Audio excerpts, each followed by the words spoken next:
Hi, and welcome to another episode of Boozing with Boomers. I'm Dave, and I've been on a quest to learn how to make a great balanced cocktail, so please hit the subscribe button so we can go on this journey together. Today we're going to make the Vesper, which was made famous by James Bond, who in the 1953 novel Casino Royale ordered a drink with 3 measures of Gordon's, 1 of vodka, half a measure of Kina Lillet, then shake it very well until it's ice cold, and add a large, thin slice of lemon peel.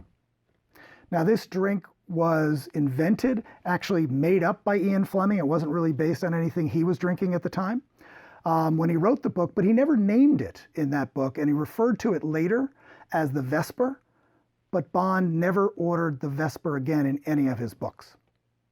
One challenge I had in reinventing this recipe is I learned that Gordon's gin, which he called for in the original recipe, was 94 proof back in 1953. Today, and I think it's gone through 2 variations, while it's the same formula for the gin, it is now only 80 proof that you can get.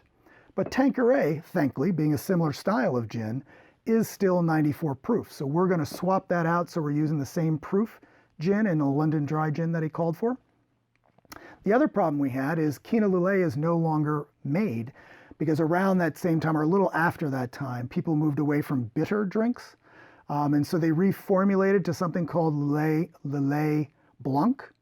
But they remove one of the bitter components, and I found out that Cocchi Americano is very similar in style to Kina Lillet. It's an aromatized wine that gets its bitterness from quinine extracted from cinchona bark, and that was the critical ingredient that was missing.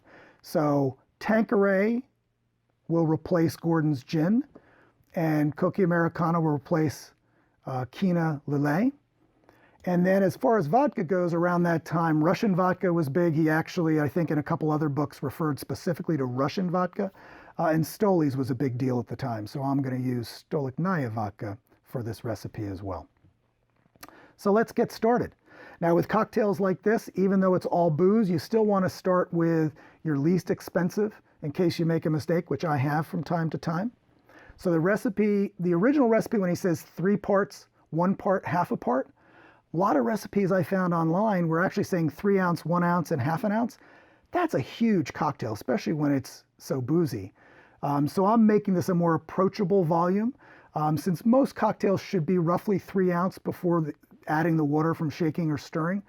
So I'm cutting this back to be 1.5 ounces of gin to half an ounce of vodka to 1/4 ounce of the Cocchi Americano. So we will start with the vodka. So that's 1/2 ounce of vodka, 1/4 ounce of the Cocchi Americano, and 1.5 ounces of Tanqueray Gin. You'll also notice today that I poured that directly into the tin. Tins are usually used with shaken drinks, but here's what's interesting. He asked to have it shaken, not stirred, and actually a whole nother segment if you want to get online about whether that's right or wrong. What I decided to do was, what he really was going for is he wanted a really ice cold cocktail, and I believe shaking it makes it a little too watery. So I kind of learned a trick that if you use the tin, put a lot of ice in it, stir it vigorously, the tin gets so cold so quickly that you really will chill down that drink but not have extra dilution by stirring it a little bit longer. So I'm going to stir it the 30 seconds that we've always done when we stir a drink, but I'm going to do it in the tin, and it should give me a very ice cold cocktail that James Bond would approve. Daniel Craig finishing up his Bond after 15 years.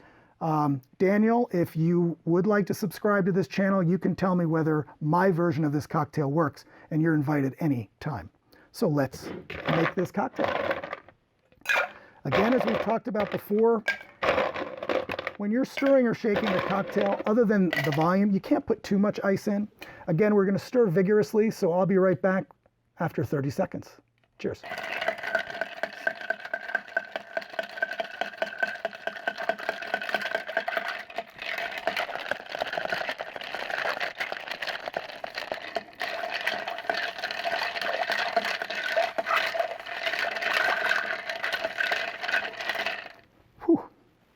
That's a workout, stirring vigorously. All right.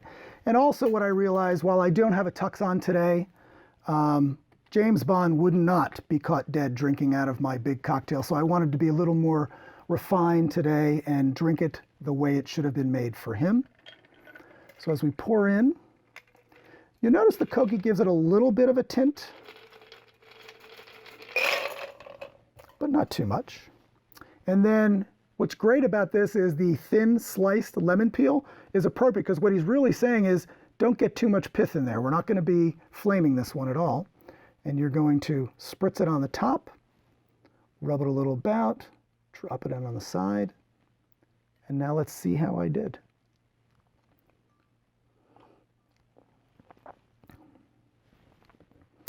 This is like a vodka martini or a gin martini. It is very boozy. What I like about the Cocchi Americano, I get a little bit of bitterness there, but in my opinion, this might not be as balanced. And in doing research, there are other recipes out there for the Vesper. What I'd love is you to try the original, and then I am going to do more research to find, I actually know people who drink Vespers, and find out what the best recipe is and share that with you at a later date. But if you like vodka martinis or gin martinis, this is a nice riff on that. I think the Cocchi, instead of putting sweet vermouth in, this has a little more bitterness than a vermouth does. So I think you would enjoy it if you are a martini drinker. So I hope you enjoyed today's episode. If you did, please hit the like button and subscribe so we can go on the journey with Boozing with Boomers together. Thank you and cheers.